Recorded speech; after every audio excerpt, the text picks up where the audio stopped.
ಇನ್ನು ಮುಂದೆ Vijayanagara food street ಇರಲ್ಲ, BBMP ಅವರು ಬಂದ್ ಮಾಡ್ತಾ ಇದ್ದಾರೆ. ಬನ್ನಿ ಅದೇನು ನೋಡೋಣ. ಅರ್ಥ ಮಾಡ್ಕೊಳ್ಳಿ, ನೀವು ಲೇಟ್ ಮಾಡಿದ್ರೆ ನಾವು 12-23 ಇಸ್ವಿ ಕೊಟ್ಟಿರೋದ್ರಿ. ಇಲ್ಲಿವರೆಗೂ ಏನ್ ಮಾಡ್ತಾ ಇದ್ದೀರಾ? BBMP ಅವರು ಕರ್ತವ್ಯ ಲೋಪ ಆಗಿರೋದು ನಿಮ್ಮಿಂದ, ನಮ್ಮಿಂದ ಅಲ್ಲ. ನೀವು ಎಂಡಾರ್ಸ್ಮೆಂಟ್ ಕೊಡ್ಬೇಕಾಗಿರೋದು, ನೀವು ಕರಿಬೇಕಾಗಿತ್ತು. ನೀವು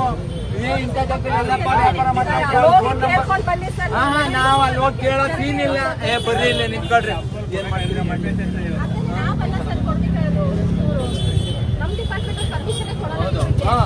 ಏನು ಕೊಡೋದಿಲ್ಲ.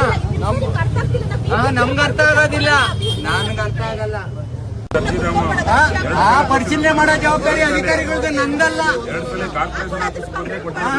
ನಂದಲ್ಲ. ಪರಿಶೀಲನೆ ಮಾಡಿ ಎಂಡಾರ್ಸ್ಮೆಂಟ್ ಕೊಡೋ ಜವಾಬ್ದಾರಿ ನಿಮ್ದು. ಪೊಲೀಸ್ ಡಿಪಾರ್ಟ್ಮೆಂಟ್ ಮೊನ್ನೆ ವಿಜಯನಗರ ಟ್ರಾಫಿಕ್ ಅವ್ರಿಗೂ ಕೊಟ್ಟೆ, ಎಲ್ಲೆಂಡೋಗೂ ಕೊಟ್ಟೆ. ಅವ್ರ ಎಂಡಾರ್ಸ್ಮೆಂಟ್ ಕೊಟ್ಟಿದ್ದಂಗೆ ನಾವು BBMP ಫಾರ್ವರ್ಡ್ ಮಾಡಿದೀವಪ್ಪ ಅಂತ. ಆ ತರ ಮಾಡ್ರಿ.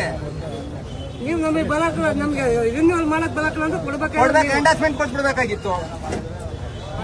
ಯಾವುದೇ ಒಂದು ಪತ್ರ ಬಂದ್ರು ಅದಕ್ಕೆ ಜವಾಬ್ದಾರಿಯುತವಾಗಿ ಉತ್ತರ ಮಾಡೋದು ಅಧಿಕಾರಿಗಳ ಕರ್ತವ್ಯ ಆಗಿರುತ್ತೆ.